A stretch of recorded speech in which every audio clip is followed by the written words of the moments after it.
talk about some of our setbacks that we've had during our debt-free journey. And this is just to show you that we're not perfect and not everything goes smoothly when you start and continue on this journey. And we just wanted to highlight some of the things that went wrong or completely sideways for us so that you can have some kind of hope, and that if you're in some kind of trouble right now, it doesn't mean that you can't get up from it and continue on and soldier on until the end, until all your debts have been paid, until you can do your debt-free scream. 4 more months. Well, not completely debt-free, but credit card debt-free. Yeah, so tell us one of your setbacks. Quite honestly, I'm not going to lie. It's been really, really good going. And most of my setbacks have really just been with my budget and not either tracking it correctly or putting in the wrong numbers and not like planning efficiently. But one of the major things that I would say have happened was, I think it was my tires. Yeah, back in the wintertime, I was driving to work and, which makes me so mad because we pay taxes for these roads. And there was like this huge pothole, and I think there was like a nail or something. And I was driving, at a normal speed. You tell them. At a reasonable speed, okay?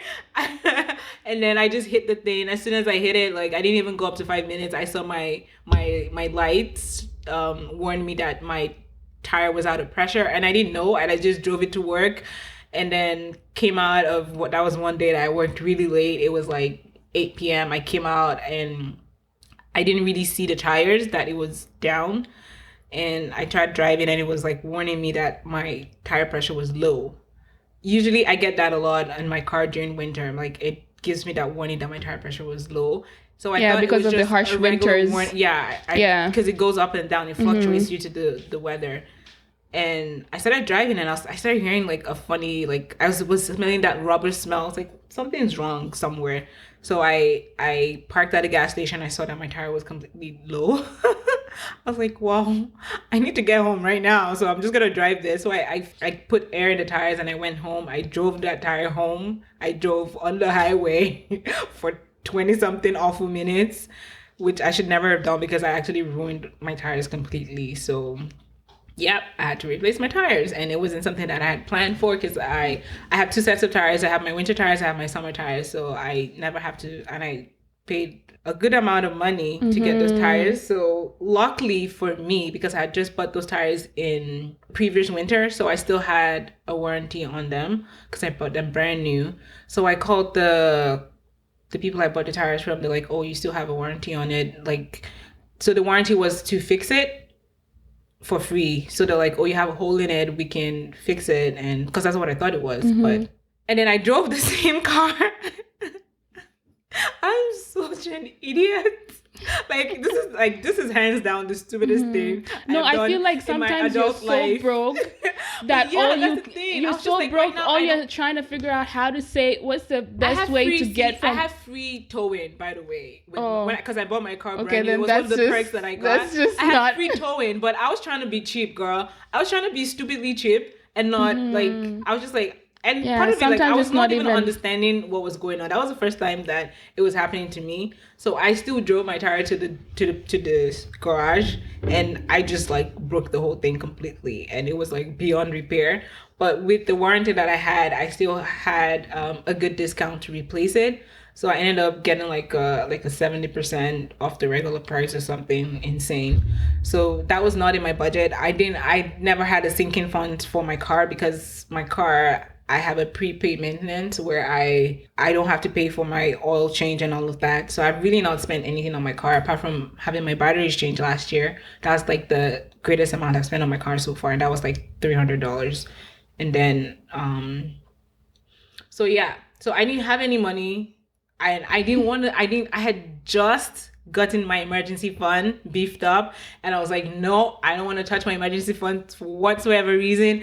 It was like $120, and I had like So I just went into my budget and I just like did a whole shuffle in there. Like, okay, skincare, you're out of here. Grocery, you're gonna have to come down. So I was able to go into my budget and all of those, my wants category, like those extra things that I had for myself, I was able to take all of those things out to enable me to pay that $120. And yep, that's how I got out of that. You know, like I just thinking about how you're so broke that you do the craziest things. I remember one time, I don't know what happened. I think my car was broke down and I was taking the bus and then I missed the bus and it was winter time and there was hail. Ooh. I walked the whole distance because I was like, I don't even know. At that time, it didn't even occur to me that I could call a taxi to pick me. It wasn't even in my mind. I was just full, and it's not like I didn't have money to pay it for a taxi. I had the money. I was just like so mad at my situation that I was punishing myself, and I was just like, I'm gonna take this walk. It was an hour-long walk. Oh my goodness! In the wintertime. In the wintertime with hail hitting my face from every corner. Oh my goodness! I got to the mall and then I met some friends who were always like, you know, those people who are always put together. So I met this girl and this girl was trying to say hi to me. I just had it that day that I was just like, listen, don't even try to talk to me because you're your perfect life. Listen, just don't talk to me. You don't know what's been happening. Anyway, I also had car issues. Last year was the biggest one because I just moved to a new province and I had to change over everything from my other province to a new province. You would think that I was moving to a different country. Mm-hmm. It was just like so expensive, and I wasn't gonna get any kind of road permit. I mean, I drove the car to the amount that my other permit was worth, but then every year you have to change your permit. So it was about that time that I needed a new permit, and I had to get an inspection done and all of these things. And the year before, because I drove my car from the other province to this province, I had done a full maintenance thing on my car and I paid $2,000 to get everything fixed. 2 whole grands to get everything fixed. And then I came here and I did the inspection and this guy was like, oh, okay, so you need to fix a wiper and you need to do this and this. I was like, okay, tell me what is really wrong. From the pit of hellfire. This guy was like, oh yeah, the total something else wrong. And you're like, I don't understand. Why do you always have to go to a garage? It's like, hey, my wiper is bad. Can you fix it? And they're like, oh, by the way, you need to change your brakes too. I'm like, I told you to change my wipers though. Listen, you go there. You go there because you want to get an oil change, and they'll be like, listen, you need to change your whole life because this is how it is. You can never do this guy called me, and I was at work, and I had like spent all of my money on everything. At this time I just moved, so I had spent like I'm paying rent. I bought a new bed, I bought a new sofa, I bought I just bought everything. And this guy's like, yeah, it's gonna be 9 something, which is basically 1,000 and something. Yeah. And he's like, yeah, you gotta pay that. And I was just like, you know, when you're just having like a normal day, not a perfect day, not a bad day, just a normal day. Yeah. And then you get this one phone call and then just a tear just starts to form in the corner of your eye. Oh boy. And then it just starts to trickle down the side of your cheek. And then that's when you know all hell is just broken loose.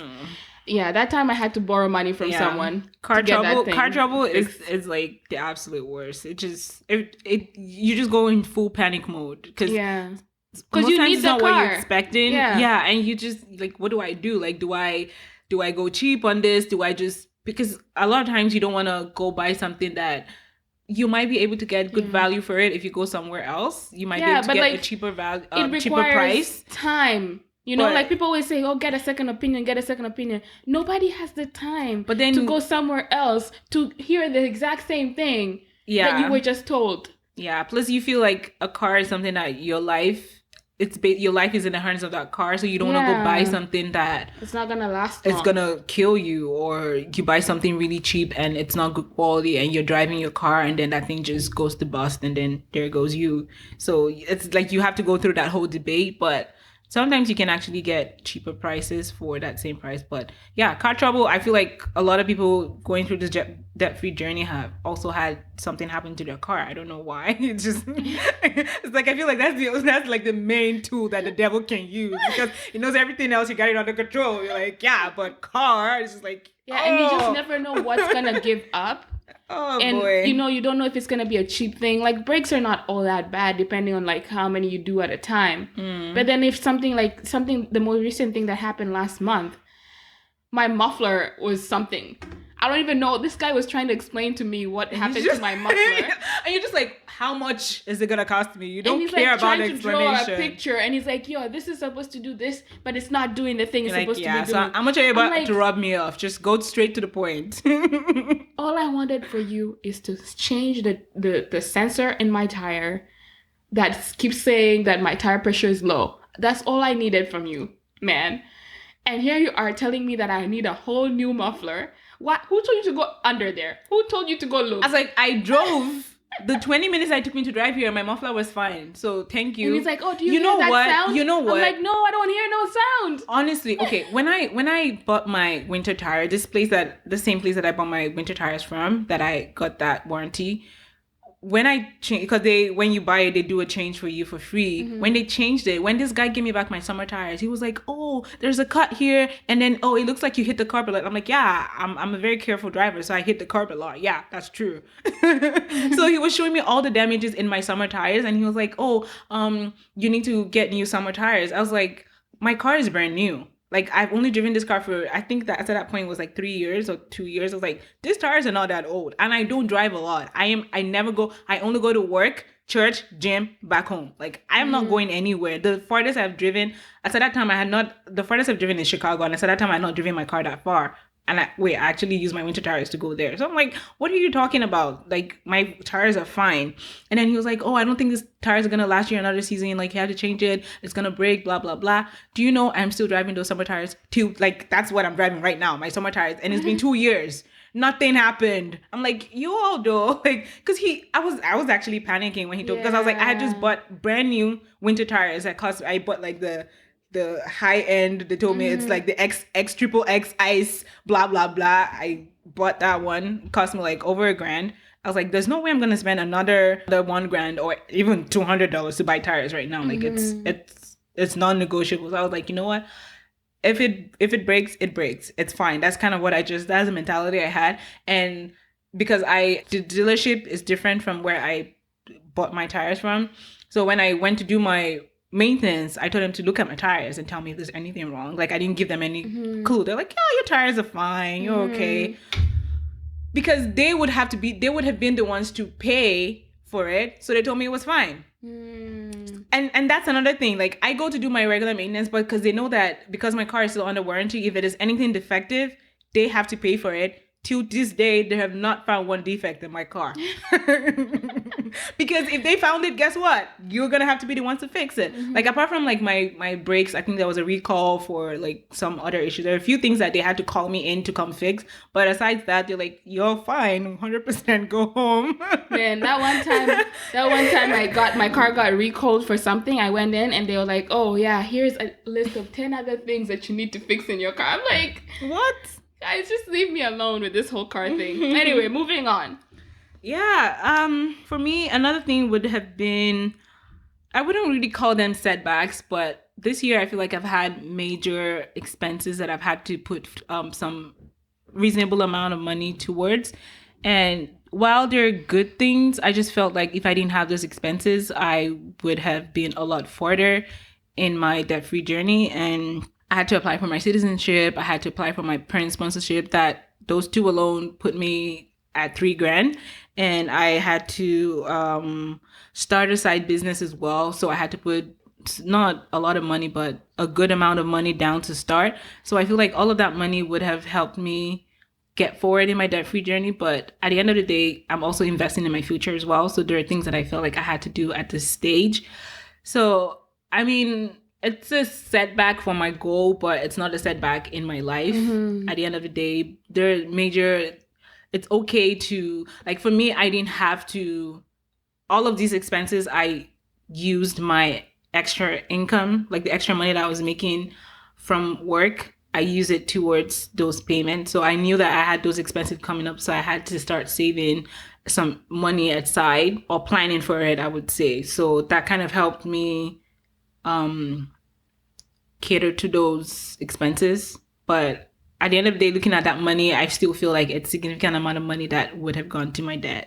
Yeah, it's true. Like me too, this year I had to invest in some business projects in air quotes that what are you quoting in there, by the way? Because they weren't like stable. Okay. You know, they didn't. That's the part in life. Though. Yeah, there are lessons that you learn. You know, like you invest, the good thing is I had planned to invest that money. It's not like it was something that was supposed to go towards my debt, and really, it wouldn't have done anything to my debt. Like even if I had thrown it, well, maybe it would. Like I would have been $1,000, $2,000 less in debt, but I knew that was the amount of money that I was gonna set aside to like try and do this thing. Yeah. The project didn't work, but there were so many lessons that I've learned about myself, what I'm willing to do to earn, you know, extra income and things like that. So at the end of the day, there is a positive out of the negative that happened. And it was a great experience, you know, to just put myself out there, to actually do something that I'm passionate about, to tell people that, oh, listen, I'm actually doing this with my life, instead of just like, you know, sitting at home watching Netflix, which would have been my regular everyday life type of situation. Another thing that set me back majorly is rewriting my professional exams. Oh my goodness. I think they do this on purpose, because every time... Did you write that this year? That was last year. Oh. But it put me way behind on everything. Like that's what made me max out my credit card, because that was where... Like it's a school thing, because I was like, okay, I'll get the money back from work. If I pay for this, I'll get the money back from work after. So I was like, okay, this is something like at the beginning of this year, I thought that was money that I already had in the bag. That, okay, this amount is going to help me like set, like, you know, that was supposed to be my emergency fund and everything, like at the beginning of this year, because we had started in October, our plan to be on a debt-free journey this year. So at that time, the results were not out yet. So I was like, okay, this money I'm going to get back from my school that I paid for, I'm going to use towards like my emergency fund, or do this and this and this. And I didn't pass. So there went my $3,000 that I used to, you know, study, and it's $3,000 in the hole that I'm in. And that also is some money that I didn't get back.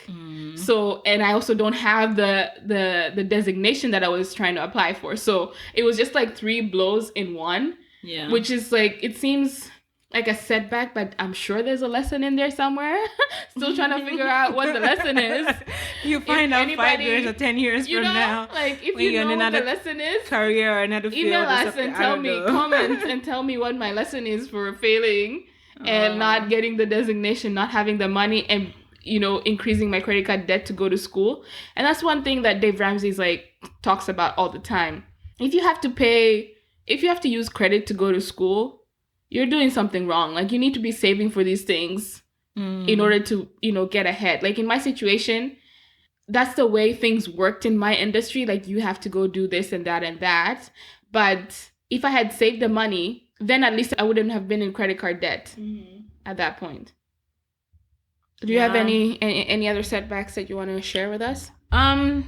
Yeah, I talked about this in the last episode, that I had to go into overdraft after I'd gotten out of overdraft because there was something urgent that came and I had to send someone some money, and yeah, I don't even want to talk about it anymore because it just makes me that's another thing, like family emergencies, like emergencies in general can be a huge setback, because you have this goal in your mind, especially when it's not your emergency, like you know, it's just a different feeling that comes with that. When it's like, if it's your emergency, you know it's your emergency, but when it's like I feel like with me, it's easier for me to say no to myself and be like, I know how I can get myself out of the situation. Like with my tires, I figured out how to make my budget work. But with family, like you don't want to, or with friends, you don't want to start saying, oh, have you tried this? Have you tried that? Because it's like, if I'm coming to you, I have already tried everything else. So hopefully at that you've point, tried everything else. I'm trusting you that you've tried everything else and that this is your only option. That is what I'm expecting. Because for me, before I have to go to anyone to get money, I've tried everything else that I want to do. I'm not trying to find an easy way out. So yeah, that was a setback for me, but I'm just trying to move forward from that. And hopefully, like, I feel like the feeling that I've had now, I know that in the next few months, I don't think I'm ever going to go back into overdraft just because of the feeling that I've had from this experience. Yeah. So for me, I feel like it's also a learning experience because now I know how it feels because I've only been in the positive side since April. So around 4 months. So going back, when you break up with someone and you think, oh, okay, she's not that bad. And then you just have that one dinner with them and just like, remember all the reasons why you left him. Oh my goodness. And yeah, what did I even see in you? That's the feeling I have now. Like I feel like I could just go back into that relationship with my overdraft again, and then I dipped a little bit into it, and then I'm like, oh my goodness, I never want to do this. You're so disgusting. Ew, ew, ew. Yeah, exactly how I feel. So I know my learning experience is that this is something that's never gonna happen again. So that's it. Yeah. And another thing for me was starting a new job this year.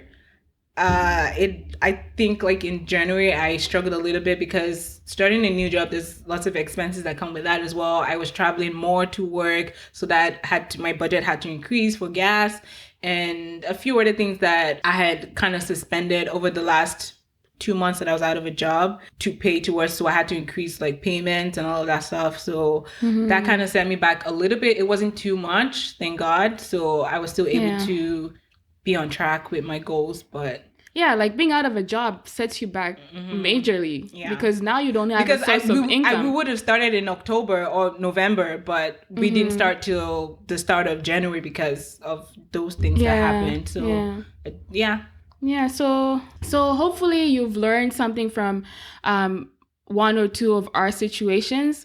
Share with us what one of your setbacks has been through your debt-free journey, because we're a community and we all just trying to help each other out. Yes. And we're here trying to tell you that listen, things happen in life. We cannot control anything, and we just need to trust God that He will help us through all of the situations that we're in and that He will see us through, because if we involve Him in our journey, then the journey is that much better because we know that His glory is going to be reached at the end of it. God has been in the center of it all. From like all of the things that have happened, I don't think I would have been able to go through any of them if I didn't have God on my side. Like 100% for sure. I would have been crazy. And speaking of that, like if something major is happening in your life that is a setback, don't lose yourself in it. Don't go crazy. Do what you can do. If it means going back into debt for it, it's okay. It is fine.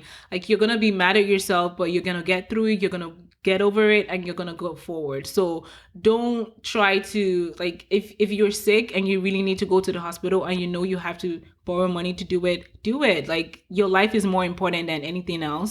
So don't look at the setback as, oh, I never want to go back into owing money. I don't want to have to borrow. Like do absolutely all that you can to make sure that you don't have to borrow. Yeah. But if that's the last option for you, it's fine. You already started this journey. You're gonna start again. Even if you have to go back to square one and start from scratch, it's okay. You're gonna do it. You're gonna get out of it. You're gonna start from scratch, and you're gonna move forward, and you're gonna be debt free. So we want to encourage you because just seek out some help. Especially if you're going through health situations. If this debt free journey is like really stressing you out and you're having some kind of mental related issues, we advise you to, I'm sure, like there are so many resources out there that you could use. Go to your church. They're very great with resources like that. Even speaking to a pastor can help, and just keep praying and hoping that none of this will last forever. It would not last forever for sure. And you'll be at the other side of this and looking back and being like, look at me. I passed that. I went through that and I'm okay, you know? You're going to be fine. I guess I got a few burnt marks, but I'm still alive. A few scars here and there. Yeah. And just life is for the living. That's the most important thing of this whole entire journey. And we want you to make sure that you're healthy, mentally, physically, emotionally. So and that I would tell you, forewarn you, it can be mentally draining. Just constantly thinking, oh, where am I gonna, like, I need like $20 to just get me into the next stage of my debt-free journey. There's gonna be these, like, I'm like, sometimes I'm just like, okay, you need to not look at your more Excel than sheet. gazelle intense. You need to not look at your Excel sheet for like 2 minutes. It's more like beast mode. The next 24 hours, do not look at your budget. Don't just look at, take a break, about go it. outside, go for some fresh air, you know? I need to think about something else and just do something else. Read a book. Exactly. That's good. Change your mentality. Distract yourself a little bit. Get some distractions going. Meet up with some old friends. You don't have to spend a lot of money. You know, you can have a movie night in or something like that. Just do something to relieve your stress because it's gonna be a stressful journey. It can be really stressful. So you got this. There's a lot of people doing girl. This with you, and we're in this with you or as a guy. well. You know, I keep saying girl. Yeah. I forget that there might be You guys. know what? You know how people say guy and then it means both sexes? I feel like for us it's the same thing. Whenever we say girl, we mean both guy and girl. We're looking out for you too, our brothers. Yep. So, yes, bro. You got this, bro. We're totally thinking about you right now too. Yeah, so hit us up and send us an email if you have questions, if you have your story to share with us. You can share on our social media